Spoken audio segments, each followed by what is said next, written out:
The following content is provided under a Creative Commons license.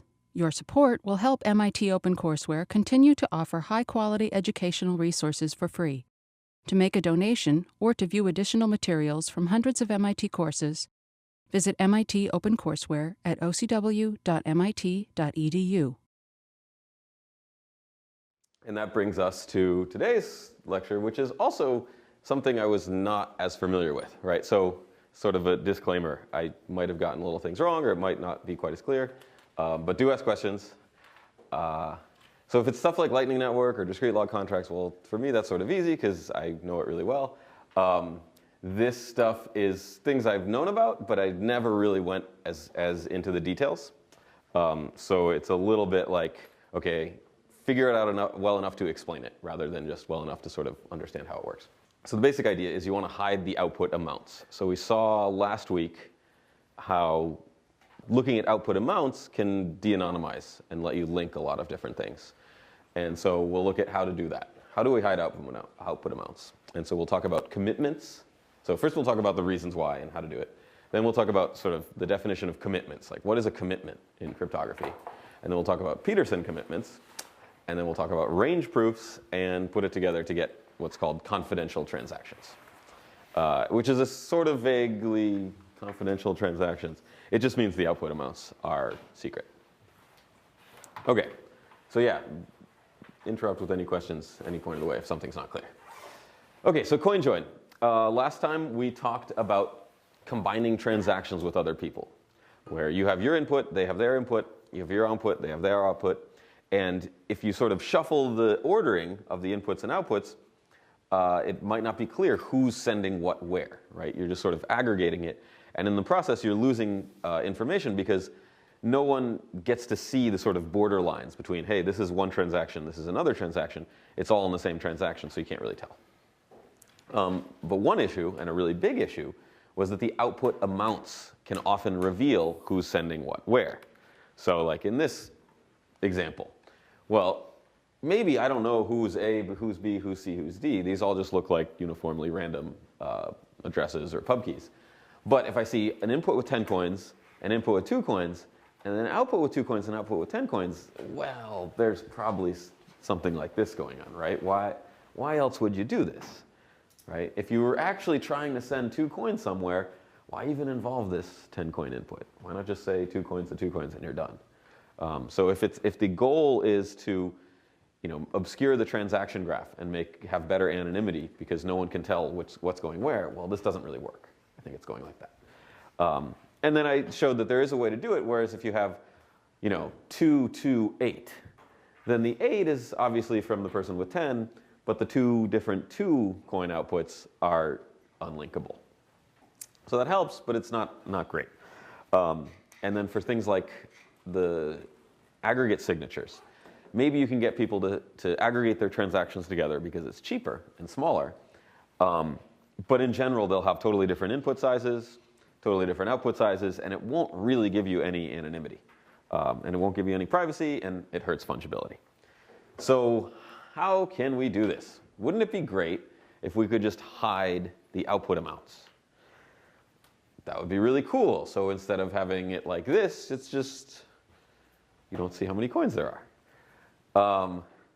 Why don't we just delete the output amounts entirely? Why even, it saves 8 bytes, right?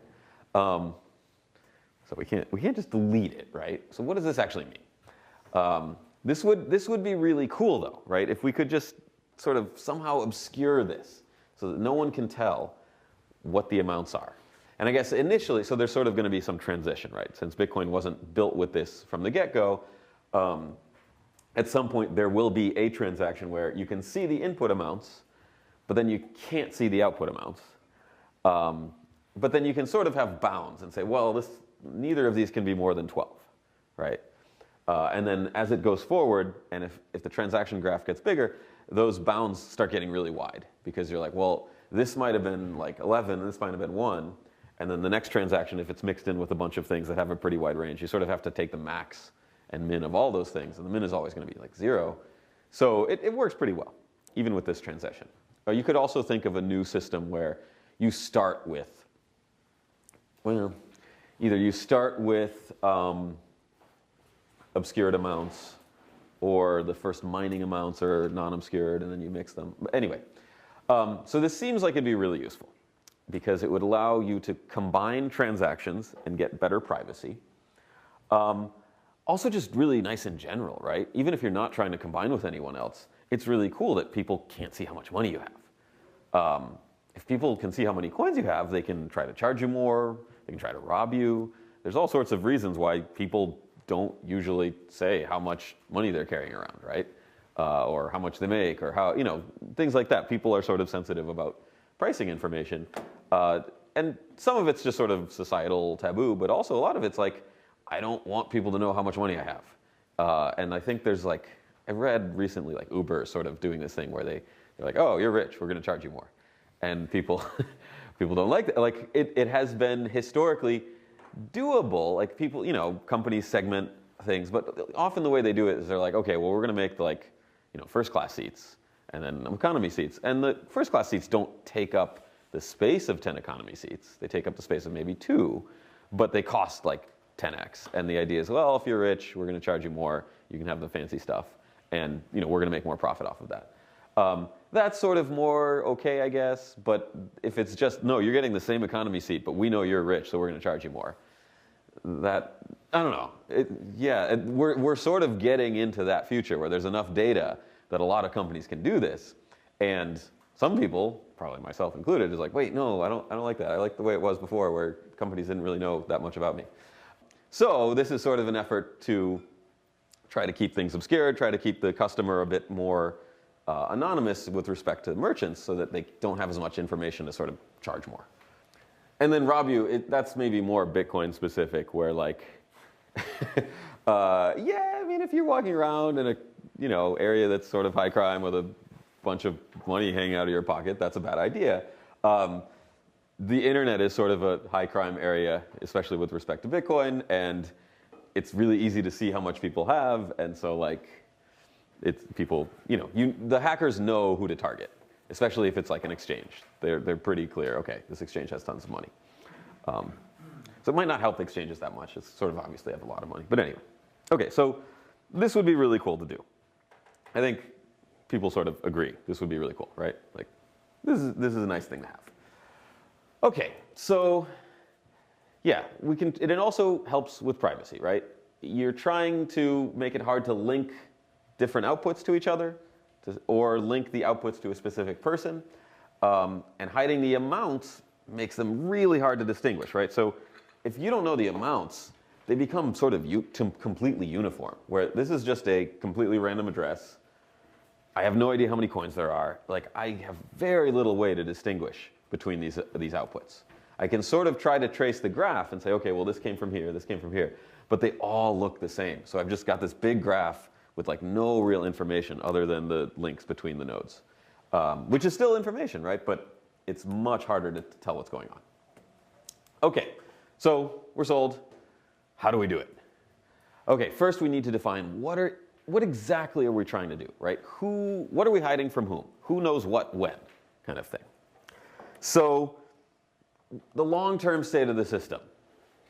No one can see any of the no one can see any of the amounts. It's just, okay, A is signed, signature from key A, signature from key B, some amount of coins. You don't see it. You don't see any of this.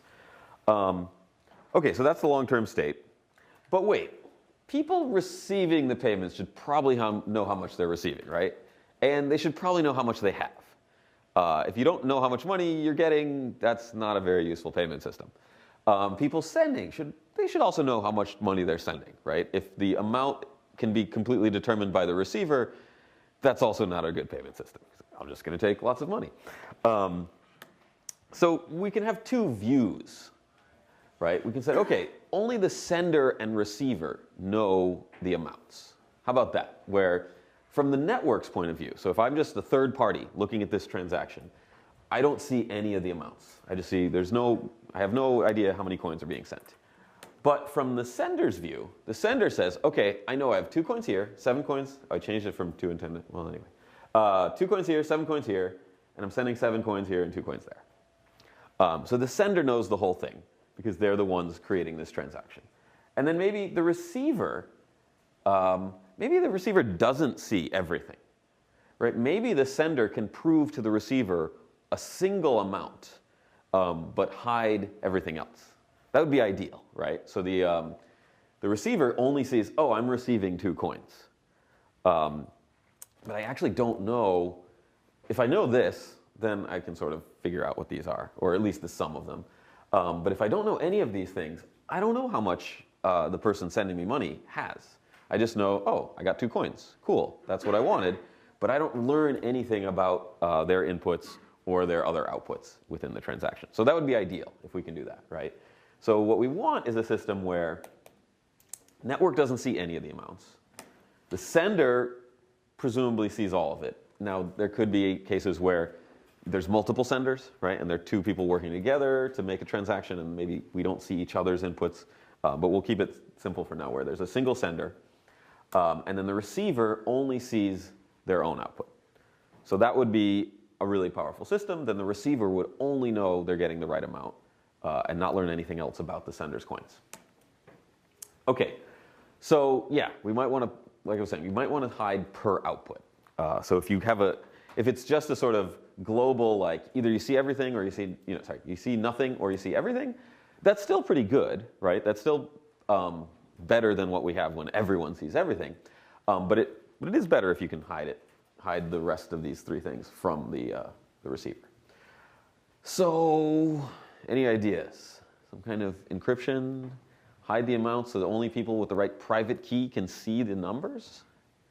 Right? So okay, so actually I don't think I've even talked about encryption ever in this class because there is no encryption in blockchains, which is something like if you read something about blockchain and you're like, blockchain is encrypted, you're like, no, they don't know what they're talking about. So I haven't actually defined encryption, but encryption is generally, you have some kind of private key, you take a clear text, you apply, you do some, okay. So like I had with signatures, you have a set of functions. So encryption is just, okay, you've got some encryption function which takes a key and a message and outputs a ciphertext. And then you've got some kind of decryption function which takes often the same key or something and then the ciphertext and outputs the same message.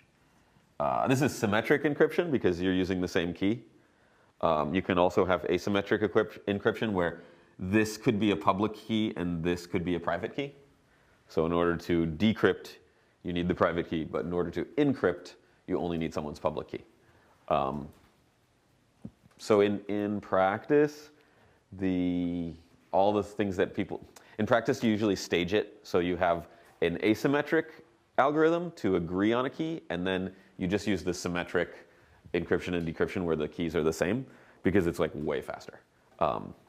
So you can do this operation on the order of like hundreds of megabytes a second, whereas the asymmetric ones are slow. It's sort of like signing. Maybe I'll go into it later. But yeah, it's if you understand all the signing and stuff, it's actually not too bad. But so maybe we could say, okay, well, there's some kind of private key that the sender creates, encrypts the amounts, and then they put the encrypted amounts in the transaction, and they reveal the key to the receiver. And potentially you could have different keys for each amount, right? That would work. Any problems with that idea? If you can encrypt everything, yeah. You would need to send over a public key or something so they can decrypt it. Yeah. Oh, okay. So that is a sort of problem. It's a limit, but that limit will carry forward to the stuff we actually do. So yeah, you're going to have to.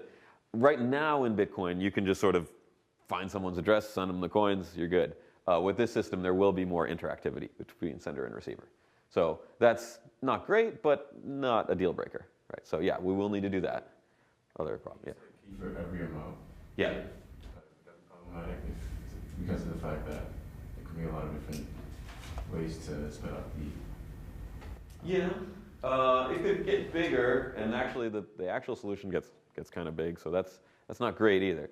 But the one that really screws it up. Yeah. How do the nodes verify the transaction? Yeah, so if the nodes don't verify the transaction at all, because they can't see anything, well, I can just do that, right? And be like, well, how about I just make 70 coins and 2,000 coins. Like I can just make as many coins as I want. No one can see anything because the network just sees nothing. Have no idea how many coins are being sent. But I'm like, hey, I'm just making more coins all over the place. And this doesn't work, right? Because if I can just send coins to myself and multiply them indefinitely, and like it's hidden, so to some extent you're like, well, maybe the network doesn't care, right? Because, well, I'm making them, but they're only my own coins. But if the network doesn't see anything, it's easy to create the coins. And if those coins are later used, I can't tell if they were made up or not. So if I'm accepting, so if I actually see this, right, and someone's like, hey, here's 2,000 coins, I'm like, dude, you're just making them up. You can't just like write extra zeros on a $100 bill and be like, here you go. Like come on, no one's gonna accept these later, right? Except, I won't even know, did you actually even have 7? Does this 7 coins come from something where you did this same kind of thing before? So basically, if we do that, where we completely obscure the amounts from the network and from all third parties, then anytime I'm going to accept this, I'm going to have to enforce the rules myself. And then like retroactively enforce the rules for all transactions beforehand to make sure nothing like this happened. So we could do that. We could say, okay, it's all obscured. The third party, the network, doesn't see anything. And it's up to the participants themselves to say, well, if you're going to send me coins, since I know if I'm sending it to someone later, I'm going to have to provide some kind of proof that this kind of nonsense didn't happen. I'm also going to need proof that all of the ancestor transactions that led to these 2 and 7 coins, I'm going to need those amounts. And so, yeah, you could maybe do that, right? You could provide the decryption keys for all previous amounts. But that basically gets you back to where we are right now, right? Not quite, but pretty close. Either you allow people to create coins, or you basically are revealing close to all previous amounts, eventually to everyone, right? Because as that transaction graph gets bigger and bigger, I'm going to start having all these like thousands and thousands of ancestor transactions that I'm going to have to require proof for. I'm going to require all those decryption keys to make sure nothing like this happened. And then eventually, all the people receiving money will be able to see everything. Or not quite everything, but a lot. So it's like, well, third parties, the miners, or maybe people who are just looking at the blockchain who aren't really receiving any funds, maybe it's hidden from them. But once you start actually using the system, you're going to basically be able to see everything. So that's not great.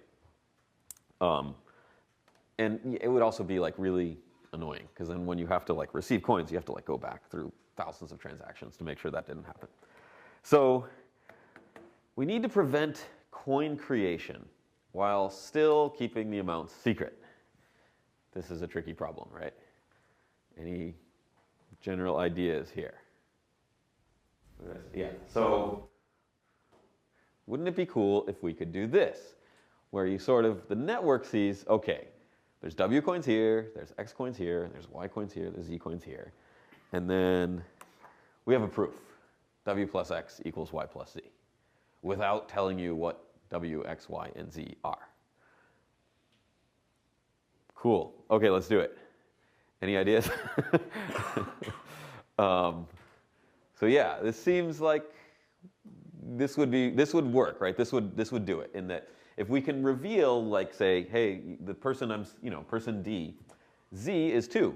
Oh, okay, cool. So I got 2 coins. And they can also verify that these amounts are correct. And then you could either keep this proof only to the receiver, but then you'd have to give proofs to about all the previous transactions. Or you can just say, no, the whole network enforces these proofs, right? This is now a consensus rule, where if you want, even if it's not your transaction, it might be a parent of your transaction someday, so you have to verify it. If you're going to accept a block, verify these proofs for every transaction. So that would work, yeah. So that's essentially like a miner view, right? Yeah, a miner, or the miners would do it, and also the full nodes. If you're running a node, well, I'm not receiving anything here, but I just still need to make sure this is a valid transaction in order to accept it. So isn't that a problem then? Because what if a miner is in that transaction? If the miner's like the miner is D and receiving this coin, Yeah. then they'll know they'll both get the proof, which is sort of redundant for them, and they'll also get the actual amount Z. Like, so they'll know, okay, this is 2. Yeah, so that miner would know more, but that's okay, I guess. Other miners wouldn't, or other nodes wouldn't.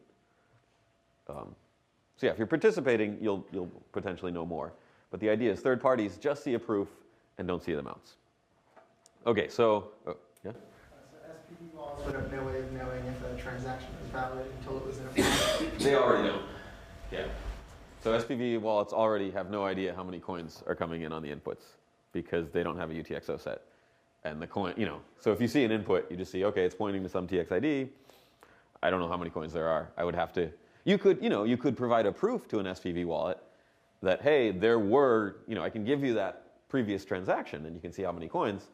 But then what about the one before that? So generally, SPV wallets can't enforce that amounts are correct or verify signatures because they don't know enough about these inputs. Whereas full nodes, once you see, okay, when you tell me input 0, I know how much, I know what keys, things like that. Yeah, so SPV can't, well, yeah, no, there's maybe some way to make the SPV, have it so that SPV proofs are compatible with this, but it's sort of, you already don't have that, so I don't think there's much idea, there's much research into how to make this SPV compatible. But yeah, that's a good question. Okay, other basic idea? Okay, so how do we do this? So this will take a little, like the actual way to do this will take the rest of the class. Because there's a lot of things where it's like, oh, okay, that seems like it'll work. It's like, oh, no, it doesn't. And this is sort of replaying the ideas from several years of people trying to do this. So how will we do this? So there's an idea called commitments. And the simplest form of a commitment is you commit to some value, you output it, you call it C, and then you reveal the value, and then someone can verify, okay, well, given C and the value you just revealed, is that a correct commitment, right? So I say, okay, I'm committing to the value 2. I'm outputting something C, and then revealing, oh, it was 2. And it's like, okay, let me throw this into my function.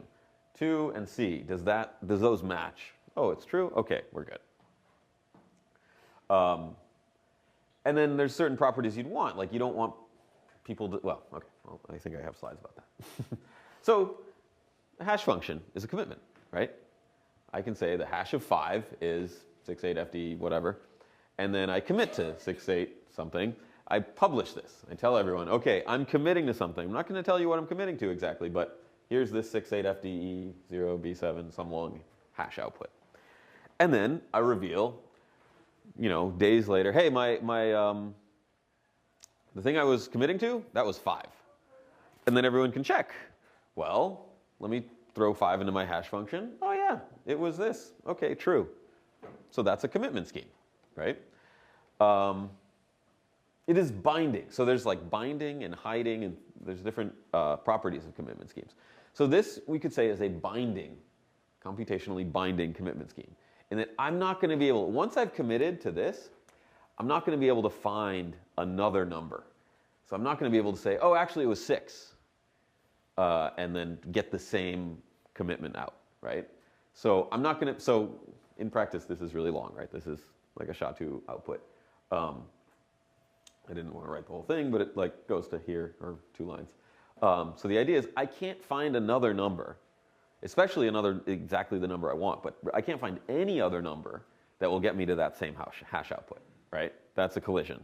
And I'm going to have to try, well, wait, so for a specific number, I'd have to try to do the 256. For any collision, I only have to do 2 to the 128. But still, both of those are really big numbers. I can't do it. So it's computationally binding, right? If I had some amazing computer that could, perform infinite calculation, I could actually find a collision. So there's the distinction between like computationally and information theoretically. Information theoretically is like stronger, where even if I had like the most powerful computer, I still couldn't do this. Whereas binding, in this case, it's computationally binding. Computationally is good enough. Everything in Bitcoin is already, everything in all these systems is already basically computationally. There are some schemes which are not computationally bound. So one of the parts here, and like the Peterson commitments are not actually computationally, and things like Samir's secret sharing, and a couple other things where it's like, hey, this is not dependent on processing power. Even if you have infinite processing power, you just can't figure out what the values are, which is, you know, cooler, but it's nice to have. It's not a requirement for our systems. Okay, so this is binding. Any ideas of what this is not, why this would not be a good commitment scheme? You want to commit to a value and then later reveal it. You don't want the person who's committing to be able to change their commitment. What else might you want that this probably doesn't provide? Yeah. Do you need some way of being able to add the commitments? Yep. Okay, so you want to be able to do fancy stuff with the commitments. Before we even get there, that's in like 5 or 6 slides. Before we even get there, this doesn't satisfy something else we would want. Yeah. But like 5 is a common number. Yeah. Like, This is easy to guess. Yeah. Right? So if I'm committing to a number, I'm saying, okay, I'm going to commit to the number of pizzas I'm ordering at my party. And everyone's like wondering, like, how many pizzas are you going to order? Well, I just kind of try things, right? It's binding, but it's not hiding. So, verifier can easily guess and check the committed value, right? So, okay, for I equals 0, just keep trying different i's and see if the hash matches 68FD. And this will take very little time because 5 is going to happen pretty quick. And then everyone will know, okay, he's ordering 5 pizzas. Sounds like a decent party, but not really worth going out of my way to go to. If it was FFFFF pizzas, that would be something else. Okay, so solution. Pretty straightforward solution. Add a blinding factor. So we're going to call that R. I guess R is random. Yeah. So let's say, okay, R is B8BC7579. And now I'm going to take the hash of 5 and concatenate R and say, okay, now this is a different hash. And now to reveal reveal what I was committing to, you reveal both 5 and R. And then sort of, you need to tell people what order you're doing things in. The system needs to be predefined, right? You can't sort of, when you're committing, you also have to sort of commit to the algorithms or have pre-agreed upon algorithms. Because otherwise, yeah, you could do something like, no, I committed to R. 5 was my blinding factor. So you need to have sort of protocols set up beforehand. Which you never know, that could be some, if you just say, hey, I'm committing, here's this value. You're like, okay, well, how are you committing? What hash functions? What are you doing? But that's sort of, I don't know, obvious. It might not be super obvious, so you have to be careful about that. Okay, so this is now blinding. And, it's hidden and it's still binding, right? You can't change it to like 6. I think that's the next slide, wait. Okay, yeah. So you can't change this to 6 and change to a different R. I mean, you could, but you still have to do a lot of computation.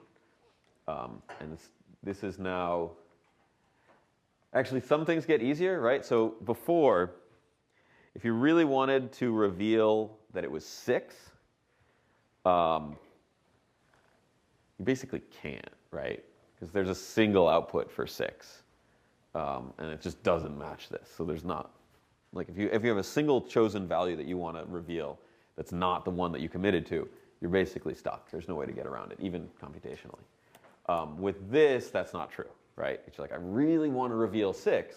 Well, I can come up with a different R such that the hash of 6 and R prime is that. And then that's now computational. Slight distinction, right? It's still binding computationally. But before, chosen values may not have been. Yeah, so that's, I guess, the difference, right? It's computationally binding for any value, but for a specific value, it might be sort of, not information theoretic, but you just can't do it because the hash function doesn't help you there. Okay, so what else do we want to do? Like you're saying, we need more. We want to be able to prove things about the commitments. So we need some kind of homomorphic commitments. And we've seen the homomorphic properties of these elliptic curve points, which are really nice, right? Where you can add private keys or add scalars, and that's the same as adding these points on a curve. So let's try that. We want something like this. We want a commit to X, commit to Y, and get these commitments A and B. And then we want to reveal Z, which is X plus Y. And then we want the verify function to put Z in, and A and B, either A plus B or A and B separately, and return true. Right? So we don't want to reveal X and Y separately. We will reveal the sum of X plus Y, and then we will reveal, and then we'll just have the commitments themselves. So, if since these are the same operator, it'd be cool if that worked. This is what we want, right? And okay, so that's actually not that bad, but we also want all those properties where it's hiding and it's binding and things like that. So, what should we try? First idea is, okay, this would be useful. How can we build this? We want to, we can reveal sums without revealing the individual parts that we've committed to. So probably the first idea is let's just use private keys and public keys, right? Let's use, A times G and that kind of thing. I forgot the joke. Oh, well. I was going to say, like, G, how can we build this? G, and then use G. So yeah, you want a commitment to X, you want a commitment to Y, you want to reveal Z as X plus Y. So what if you did this? You said, okay, I'm going to make a point on the curve, X, which is just my value X times G, point on the curve Y, which is my value Y times G. This does have that homomorphic property, right? But is this binding?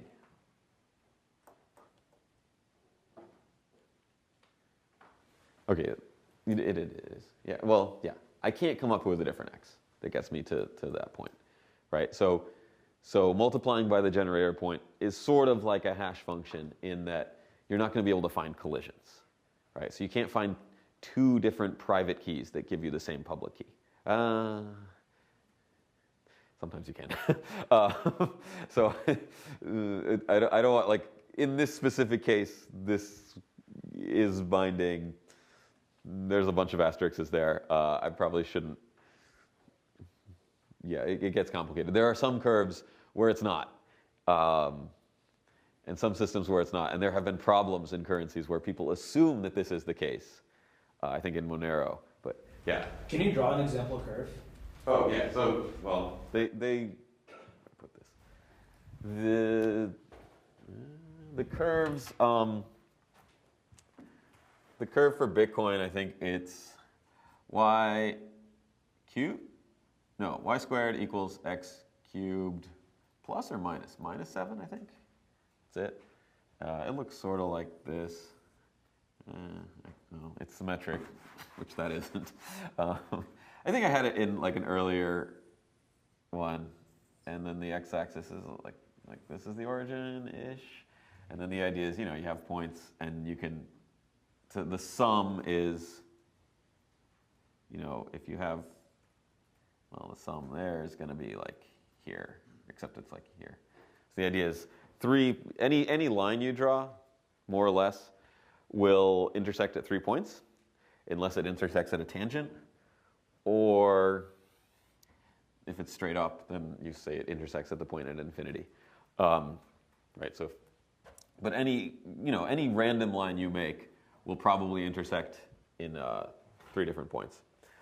And so then you can say, okay, well, if this is A, B, and C, we define A plus B plus C to be 0. So then we would define B plus C to be here, negative A. And the negation is you just flip it over the x-axis. So yeah, I talked about this a little bit before. But the idea is you've still got this nice property where you pick a point on here, G. Just everyone picks a random point. And it's a generator because if you keep adding, so if you say, okay, here's G, I take the tangent, find this is 2G, take the tangent here, maybe it goes here to 3G, take the tangent here, or no, that would be 4g, sorry. This would be 8g. So you can keep adding to g, and you'll eventually cover the entire curve, so and get back to g. So that's why it's sort of a generator, because it like lets you get to every point by just multiplying. So the nice property here is if you have some number x times g and some number y times g, you can also do x plus y times g, and that equals xg plus yg, right? So you can add the points, and that's the same as adding the scalars before you multiply by g. And that's what basically we use for everything. And then the idea is you can't go back, right? Given a point, let's say we call this big X, given a point big X, which is little x times g, you can't figure out what x is. So you can't divide by a point, right? You can't say, oh, given x, I want to do x divided by g, which is little x. I can't divide, so I'm stuck, right? I can multiply by just repeatedly adding, but division is not defined. Okay, so this is binding, but I don't want to, there's asterisks there. But it's not blinded, right? So same problem as just the raw hash-based commitment, where if I want to commit to the number 5, and I just say, okay, 5 times g, and that's my point that I'm going to use for my commitment, same problem. For loop will pretty quickly show you that was 5. Okay, how about this? Seems like a good idea? I should say it in a less obviously. It's not a good idea way. So why don't we say, okay, add a blinding factor. What would the problem be here? I'm saying, okay, I'm going to, I want to commit to 5. I'm going to add some random number r, and then multiply that sum by g. And then when I want to reveal that I was committed to 5, I reveal 5 in r. You don't know which one. No, but I can say, look, the first one, well, yeah, you get, the problem is addition is easy to break, right? I can just say, well, I committed to 5 plus r, I revealed 5 in r, but it's not binding, right? I can just find r prime, which is 5 plus r minus 6, and then 6 plus that r prime is going to be 6 plus 5 plus r minus 6, I can just compute whatever r prime I want and whatever number I want to reveal later. So this isn't binding anymore, right? I'm now adding a random thing in, and I'm committing to the sum of the thing I want and a random thing, but it's not binding because that addition I can play with. So how about this? I'll hash 5 and concatenate r, and then multiply that hashed output by g? Maybe, but then it's no longer homomorphic, right? Then I can't add. So if I have, like the hash of 5 and r1 times g, and then the hash of 7 and r2 times g, I can't add these anymore and then have the 5s and 7s add up to 12, or it won't work because now it's a hash. And now I've just got these hashes adding, and you don't really get any meaning there. So that doesn't work either. So we're stuck. Yeah, then the way you actually do it is totally non-obvious. And introducing G's fraternal twin, H. You make another point on the curve, and you just call it H, which is the letter after G. Yeah, it's another generator point, distinct from G. So you just pick one. You say, okay, here's H. You also need to make sure that nobody knows n such that n times g equals h. That n might exist, but you want to be sure that no one knows what it is. Because if you know how to sort of move between g and h, then that'll break this. But if you take two random points, g was sort of randomly chosen, and you chose a random h, this shouldn't be possible, right? That would be breaking the discrete log problem. So I shouldn't be able to compute, okay, well, what is h divided by g? Well, you shouldn't be able to compute that. And so I think in a lot of cases they'll define H as like, take the hash of G's x coordinate and then assign that to the x coordinate for H, something like that. So it looks pretty random. You shouldn't be able to find it. Okay, so we've got another arbitrary point on the curve that we're going to start using for multiplying things. Okay, and so this is basically a Peterson commitment, which sounds involved, and it gets involved, but really it's not, at its core, it's not too bad. It's saying we're going to have a blinding factor and the actual value we're committing to. And so now I'm multiplying the blinding factor by G and the actual value by H, and I'm just adding those two up, right? So you know how we can do that. We can just say, okay, if my actual value is 5, I take 5H by taking the tangent, getting 2H, taking the tangent again, getting 4H, and then adding 4H and H by drawing a line between them. I'll get 5H, and then I'll also get R. R is going to be some giant random thing, right? R is not going to be like 5. R is going to be like a 256-bit random number. And that will obscure what H was, what V was, because I add them together. So this is binding. Unless I know the ratio, right? Unless I know H over G or G over H, whatever, same thing, or kind of, I can't come up with another R and V pair that gets me back to X.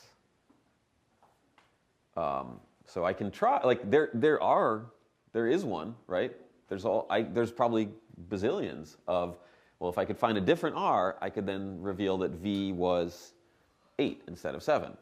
But I can't find that R because I need to know some way to get between G and H, like some factor n where n times G equals H. If I don't know that, I can't do this. It is binding. It's also hiding, right? So you might successfully guess. I might commit V equals 5, do some random number R times G plus 5H. And you might guess correctly. But, this should have been G. Oops. Sorry. This is G. But if I have some really long random number times G, it's also in X, and you're not going to be able to guess that. So this is also hiding. And it's homomorphic. So what we can do is we can say, okay, X is R1G plus V1H. Y is R2G plus V2H. And what if I want to prove that Z is value 1 plus value 2 without revealing them individually? Can you see how I could do that? Well, I can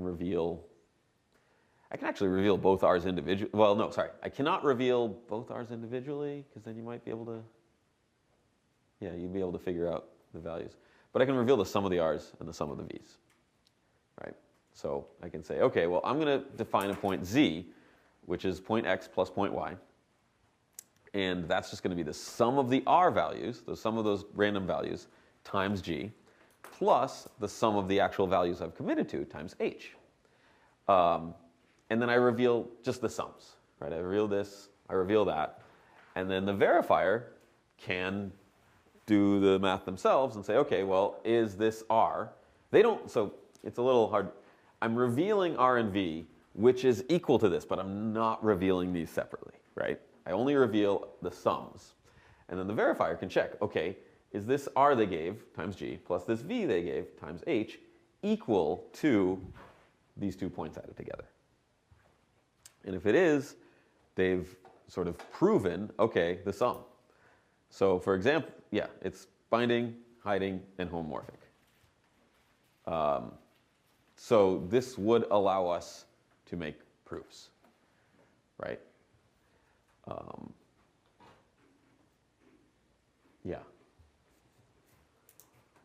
Binding, hiding, homomorphic. You reveal the sum of the R's. You reveal the sum of the V's. Works. So basically now instead of coin amounts, which are like 8-byte uint, or they're int 64s, I just provide elliptic curve points, which are 33 bytes, so it's a bit bigger. Not a huge deal. I can put another 20-something bytes in my outputs, no big deal. And And then I just provide a proof by revealing these sums each time, right? So I prove that w plus x equals y plus z.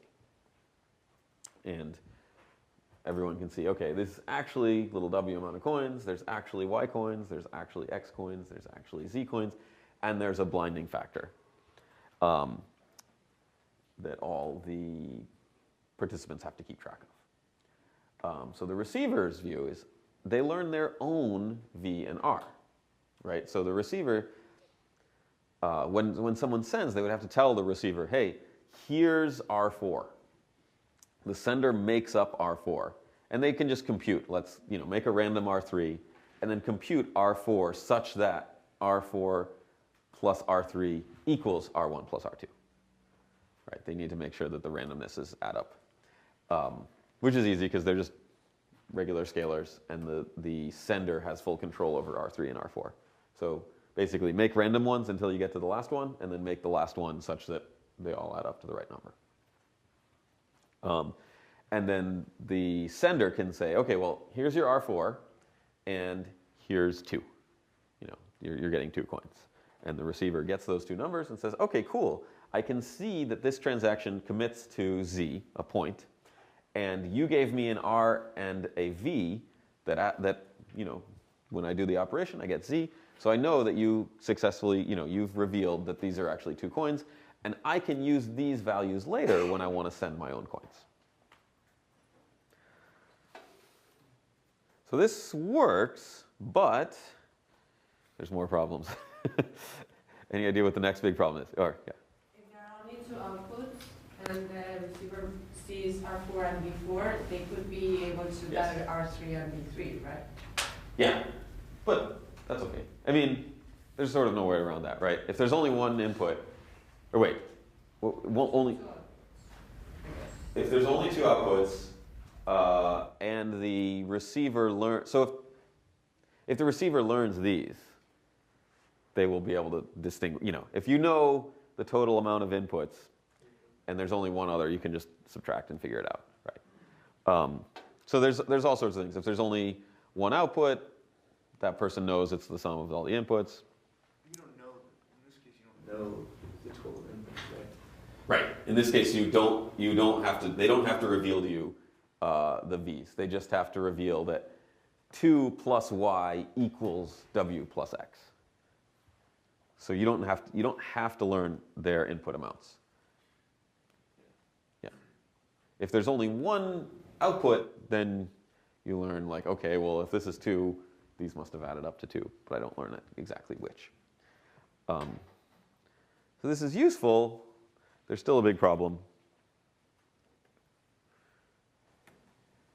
Yeah, so okay. R1 plus R2 is R3 plus R4. You can prove W plus X equals Y plus Z. It works.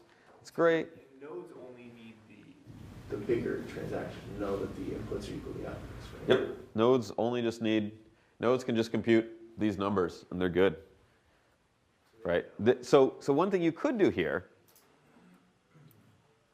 Okay, wait. So there's one thing that you could do to break it, but it's actually not a big deal. And then there's another thing you can do to break it, and it's a really big deal. Yeah. Since you're proving sums, is it that you could have like a higher likelihood of proving something that doesn't, that wasn't actually true? Kind of. Well, yeah. But how exactly? So one thing you could do is, wait, I think I said this. So basically, you can verify input and outputs, add up all the points, make sure they're equal. You reveal R and V to the person receiving, and you don't want to forget R. R is sort of now a private key. If you forget R, you're stuck. You can't prove anything anymore. You can make invalid outputs, which are just points with no known R and V, but nobody should accept those, right? So you could just do this, where I have no idea there is no commitment here. Maybe these have valid commitments, but this is just a point, which is W plus X minus Y. And there's no known R values or Z or V values for these things. And from the network's point of view, this will still be valid, right? The network's just saying, well, W plus X equals Y plus Z. We're good. But then anyone accepting that transaction, you're not going to be able to give them an R value. And so they're not going to say this is actual money. So this is possible, but it's not a huge problem because, well, you can destroy your own money. You can already do that in a million different ways in Bitcoin. But yeah, if you send to an output amount that doesn't have an actual RNV value, that doesn't have a valid Peterson commitment, those coins can essentially be destroyed because no one's going to be able to figure out R's and stuff for here. So that's one issue, not a big issue, right? It's just don't do that, right? Don't ruin your own money. Make sure you always have valid commitments, and when you're accepting payments, always make sure that you're given the values and the random blinding factors. So that's one little risk, but not the big problem. Anyone have any idea about the big problem? So, as a hint, all of these things, and I haven't written it because it gets really redundant, all of these things are like mod p, right? Which is some giant prime number that's like 2 to the 256 minus 17, or not. It's not. In the curve ED25519, it's 2 to the 255 minus 19. So that's like an easy one to remember. So that's why they call it curve 25519. In Bitcoin, it's 2 to the 256 minus some numbers that are like not too huge. So since all of these things are modulo some big prime number, what's a potential problem here? It's a big problem, or in some ways the opposite of a big problem. Not a small problem. The opposite of a big problem, but not small. Big negative problem. You can basically commit to negative values, right? So I just send negative 99 coins here, positive 108 coins here. The numbers all work out. So you don't actually have negative. Usually if you're doing like mod some integer, you don't think of it as negative, but you can think of being almost right at the top of that modulo range as being equivalent to being, -1. So if you say, okay, I'm going to have p minus 1, well, that's some huge number that's within the very allowable range, but it also will let you treat it as a -1 for operations like addition and multiplication. So this would work, and you can calculate what negative 99 is. That's just going to be p minus 99 or minus 100. I'm off by 1 when I do these things. Minus 100? Anyway, so you can calculate, okay, it's not really minus 99, right? It's some big number that's going to be 32 bytes long that's modulo p, it doesn't change, but it's equivalent to minus 99, so that if I do add these two, this huge number plus this other small number, it sort of loops over that modulo and then gets back to 9, right? So this plus this is going to be 9, even though this is some really long number. This plus this is going to be 9, and then it all adds up. And then I've got this either negative or implausibly large value that I've committed to, but I can just ignore that, right? I can get rid of that. Yeah, that negative output will be hidden, right? No one will see that I've got this negative 99 here, and then I can just toss it and end up with a whole bunch of negative values that are like anti-coins and a whole bunch of more new coins. And later on I can prove, I've got valid proofs, all these, w plus x equals y plus z proofs worked the whole time. Shoot. So we're kind of stuck.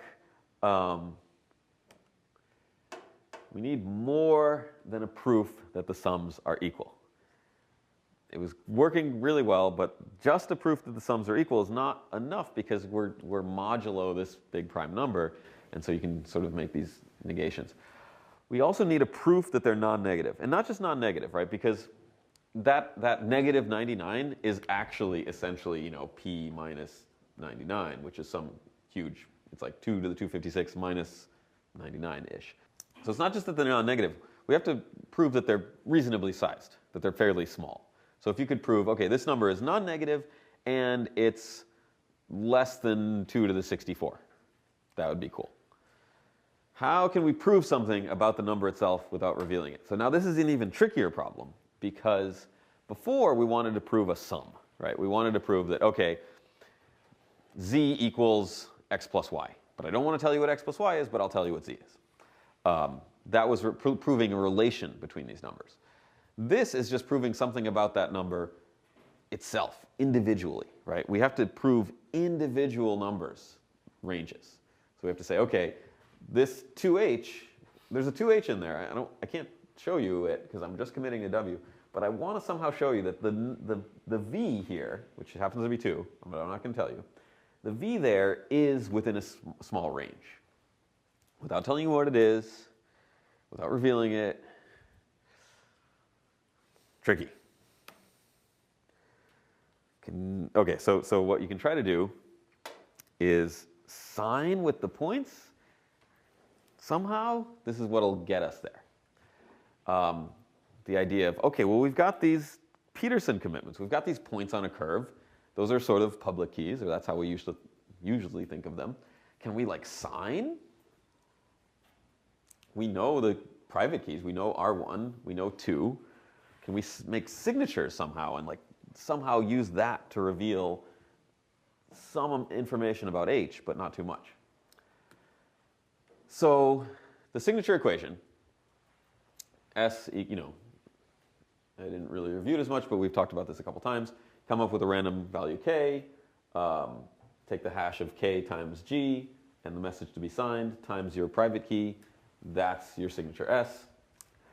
The problem is x, your value that you've got committed to here, it's R2G plus, say, 7H. Well, what's your private key here? Well, it's R2 plus 7, but no, because you know the private scalars here, but there's 2 points involved in this key. So you can't make a signature. Generally, signatures are with respect to a single generator point, right? The way to verify this is multiply both sides by g, right? S times g should be k times g minus the hash of k times g, message times a times g, which is a public key. That works. But now you've got h in here. So we're stuck.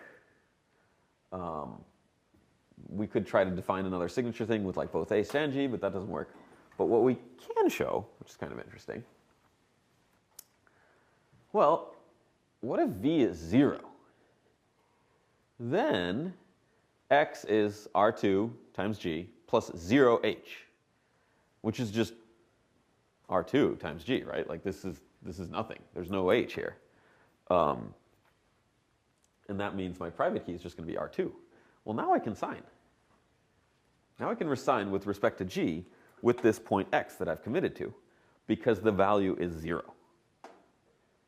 Right? The value, the thing that I'm multiplying by h is 0. So it'll work for a signature system, like the same regular old signature equation that we use. I can sign a message with key big X. And so this is a proof of a 0 value. I'll just sign with my own key.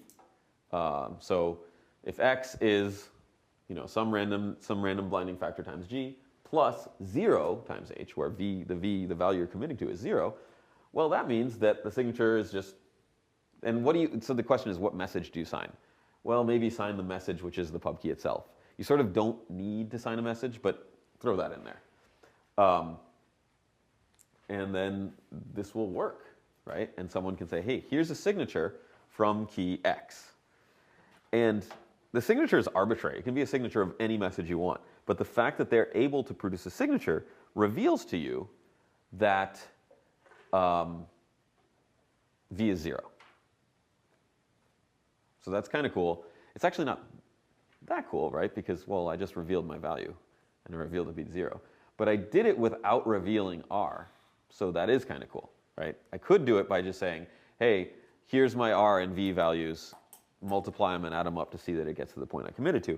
But I can now prove that, I can prove something about V without revealing anything about R, right? Before we were saying the way you reveal these commitments is you reveal the blinding factor and you reveal the value itself. Well, now I can keep the blinding factor secret and reveal a little bit of information about V. This works, and you can't sign if H is non-zero, right? You're not going to be able to, you're not going to be able to calculate any valid signature unless V is, V is non-zero, sorry. So you can also do this with a proof of V equals 1. Again, sign your own key. So you define x prime to be just x minus h. And then you can say, well, look, I'm going to prove to you that V is 1. And the way I do that is take the point I've committed to, x, subtract h from it, and now I'll provide a signature on that new point. And this should be V. I can't do that unless V is 1, right? So if I have this, and then I subtract h, then I get back to r times g. I can now provide a signature just using r. It'll work. So what does this get us?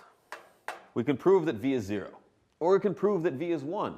Or really, we can prove that V is anything. Just subtract a whole bunch of h's, right? Say, hey, subtract 7,000h. And now I'll provide a signature. And that proves that V was 7,000. But wait, we just revealed V. So what's the point, right? Did that really get us anywhere? If we can make a signature that reveals the value we've committed to with hiding the rest of the stuff, is that useful, right? Like, if it's kind of cool, but what can we do with this? Any ideas? Okay, so there's another part that I, didn't have time to introduce, but maybe will at some point, and you can read about it. It's really cool. Ring signatures. A ring signature is similar to a normal signature. You've got, key pairs. You've got sign, verify. But there's a set of public keys during the signing and verification process. So the basic idea is I sign a message with one of the public keys, but I don't tell you which one. And you verify that, yep, there was a signature here. I'm not quite sure who signed it. There's possibly 3 or 4 different people who may have signed it. But I know one of them signed it, but not which. So basically, it's the key generation step, same as before, right? You have some kind of key gen, takes in some randomness, and it spits out a private key and a public key for you. And you can use those later. Sign, on the other hand, sign function used to just have the message to sign and your private key, and it would output a signature. In ring signatures, you sign with the message you want to sign, your private key, and then pick a list of other people's public keys. And this list can be, just a single one. It can be 1,000. You pick a bunch of other people's public keys, and you generate a signature. And then verify, you use the signature to, you take the signature in, the message that's been signed, and that list of pub keys, and it outputs a Boolean of, yep, that signature worked, or no, it didn't. But it doesn't tell you which of the public keys signed. So this is a really cool idea. I think the initial paper was How to Leak a Secret, which was, and then there's different papers about different more efficient ring signatures. But this is a really cool thing to use. I think this could be really cool for a lot of different things. If people actually had public keys that they were associated with and like wrote them on their business cards and stuff, like I do, you could then have leaking information that's more credible. So instead of just the newspaper saying, sources close to the matter said XYZ, or a top official at the White House said this, you could actually have it being signed. And it's like, okay, well, we've got all these different White House officials' public keys. One of them signed this message. So either there was a key compromise and they all lost their keys, which is in practice probably more likely in that case, or one of these people actually signed this message, and I know it's one of them. But it doesn't reveal anything about which of the public keys. So that's pretty cool. Okay, so you can verify it's from a key in the array of public keys, but not which. So let's put these together. I can sign with X to prove that V is 0. I could also sign with X prime, which I'm defining as X minus H, to prove that V is 1. Well, what if I have a ring signature where I say I'm going to produce a signature from both of these from one of these 2 public keys, and that would prove that V is either 0 or 1, but it doesn't prove which. Right? Make sense? So the idea is I can make these signatures that essentially reveal what V is. Right? They indirectly reveal what V is by saying there's no way I could have made this signature unless V was 0 or unless V was 1, because you know that the H component, right? V is the coefficient for H, so you need to know that I don't have an H component in there if I'm going to make a signature with respect to G. And I can make any number of, I can make any number of different sort of X primes by subtracting different amounts of H. But a single signature would just reveal what V was, which isn't useful. But a ring signature, whereas I can say, okay, well, there's two different pub keys, right? One of them's X, one of them's X prime, where you just subtract H. And I'm going to provide a ring signature from one of these two pub keys. Now I've proven to you, okay, well, V is either 0 or 1. It can't be both. But it can't be 2. It can't be 3. It's got to be one of those two values. So does this make sense? Questions on this? Yes? What does the verify look like? Like, how does it verify that? Oh, well, the original scheme, it's kind of complicated. The one used in confidential transactions is Borromean ring signatures. Yeah, it's you do a bunch of like hash functions. Like I don't know it. I don't even really know it well enough myself to really be able to explain it in like a minute. But basically, you compute something on all of the pub keys and then verify the signature on like the aggregate pub key. Kind of is a way to think about it. The signatures the computing time gets big with the number of pub keys. Right? So if you have like millions of pub keys that could possibly be signing, the verification algorithm gets really time consuming. So I can maybe go into ring signatures another time. But yeah. I thought the point of this was to prove that V is non-negative. Mm-hmm. So right now we're just saying it's could be two values. So Yeah. how does it help us prove that it's not negative? Well, neither of these are negative. So we've just proved it's not, we've done quite a bit more than prove it's not negative. We've proved that it's exactly 0 or exactly 1. We might want more values. So make a ring signature from a million different public keys where the pub n is just pub n minus 1 minus h, right? And then I just prove that V is somewhere in the range from 0 to 99999. Yeah. What's the computation time for like ring signatures as the number of public? Yeah, it goes up. The best is linear. Or no, there might be, sorry, there's probably sublinear now. But yeah, this is not feasible. The traditional ring signatures are linear with the number of public keys to be verified. So if you did this, yeah, well, even then you'd have to sort of throw because you have to at least throw the public key into the verification function, right? And so that means you need to compute a million pub keys, throw it into that function. It's going to take a long time. So this is not itself going to work, right? What did you?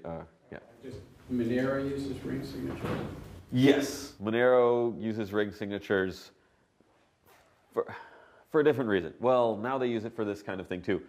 The Monero ring signature was initially used for not hiding the amounts, but hiding which outputs were being spent.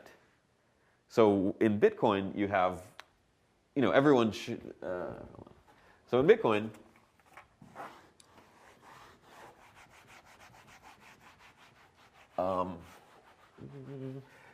if you have a transaction, you say, okay, here's my input, here's my output. And the simplest one is just like, okay, this points to, TX5 or something, and then my output is address, address, and it's address B, and it's got 7 coins. Everyone can see what you're spending.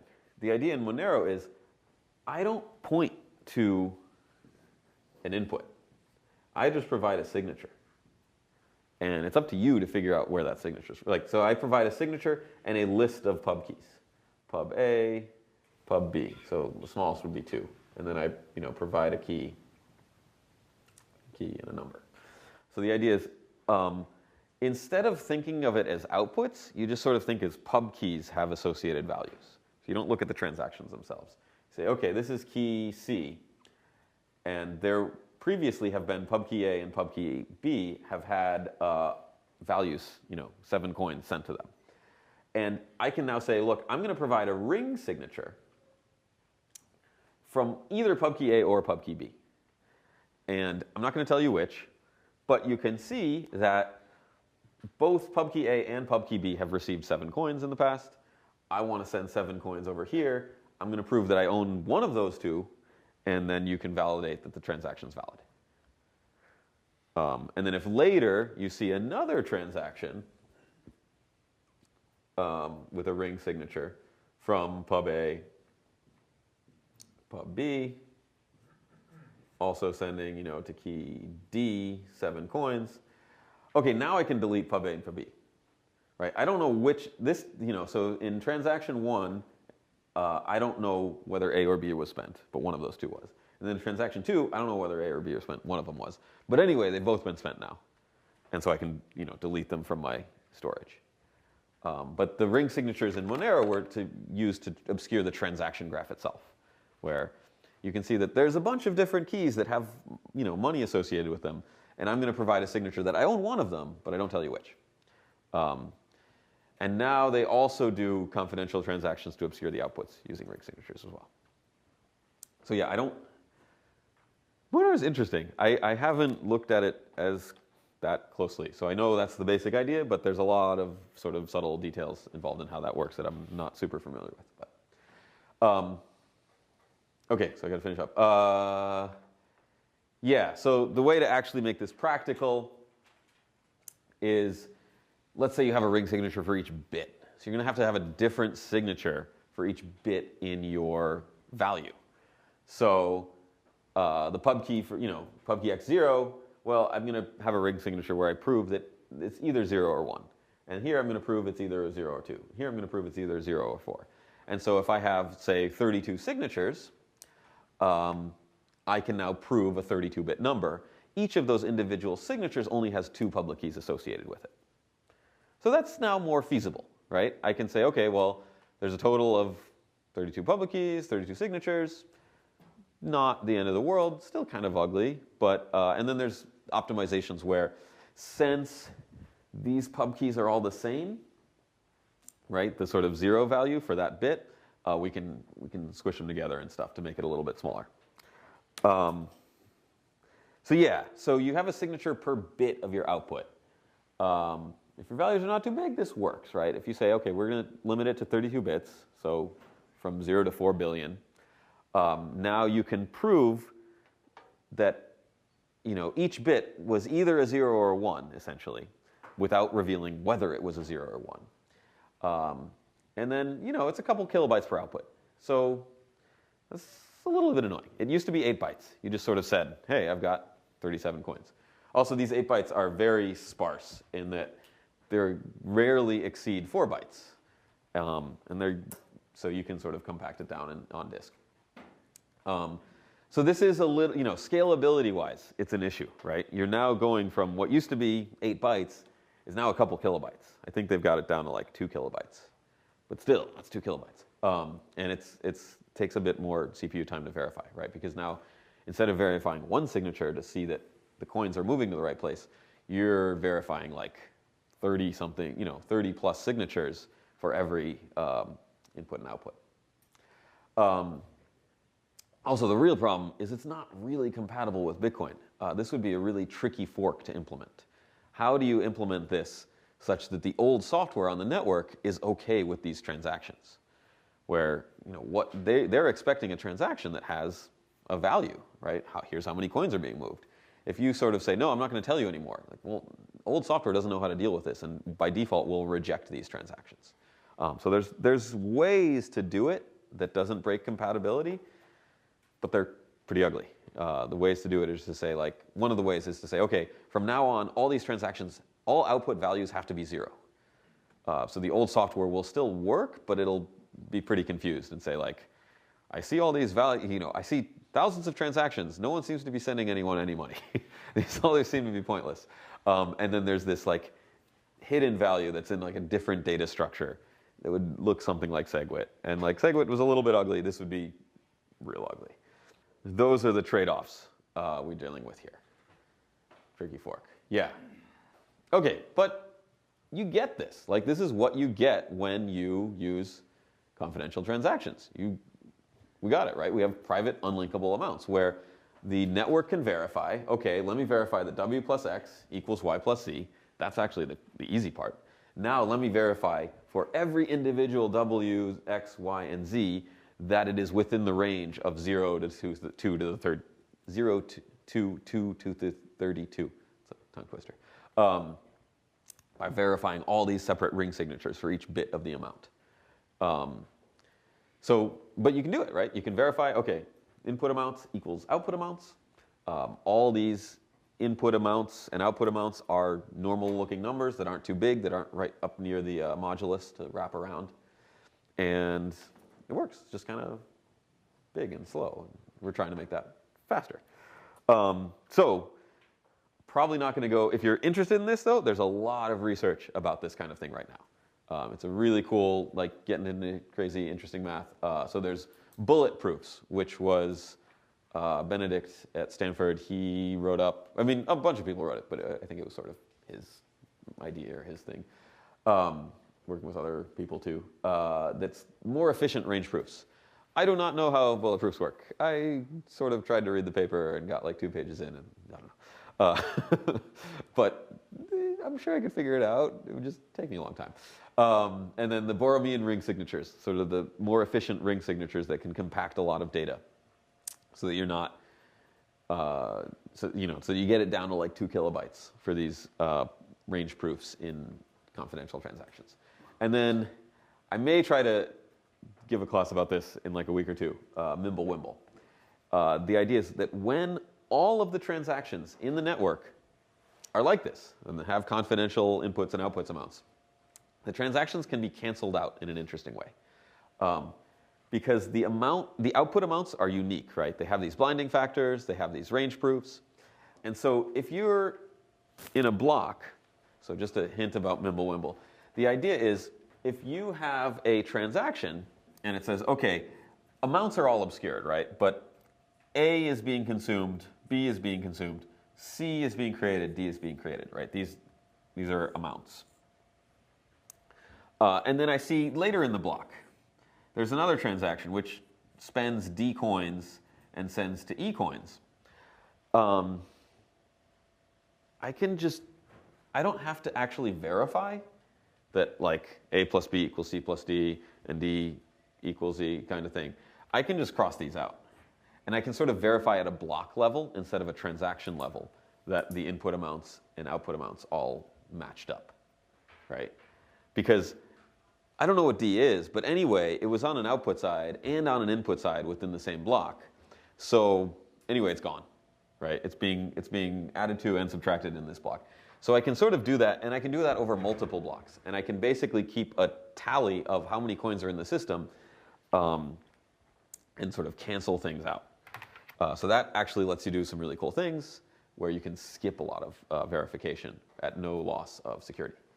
So that's the idea of Mimblewimble, which is really a fun paper because it was written by Lord Voldemort. It was just sort of someone posted like a paste bin link on IRC. And like, who knows who wrote this? Lord Voldemort. Except it was Lord Voldemort, the French word for Lord Voldemort. So like when they translated Harry Potter into French, they changed the names around, I guess. And it was the French equivalent of Lord Voldemort. And so now there's a bunch of people programming Mimblewimble and implementing it. And they all use like Harry Potter names. Not all of them, but a lot of them use Harry Potter names on GitHub. So it's kind of funny. It's also really funny that like it was sort of one of the most, I would say the most like, whoa, kind of paper of 2016 now. And so it's just sort of an interesting indicator of the space we're working in that like, you've got IBM and all these big companies and they're working on like blockchain research and like, honestly, not a ton of awesome stuff. Whereas like, whoa, Mimblewimble, okay, Lord Voldemort, he really showed everyone. So it's kind of fun that it's like still a very sort of out there hackery kind of system. Okay, so that's hopefully most people got most of the idea. It's a little bit fast to try to explain all the Peterson commitments and range proofs and everything in a little bit of time.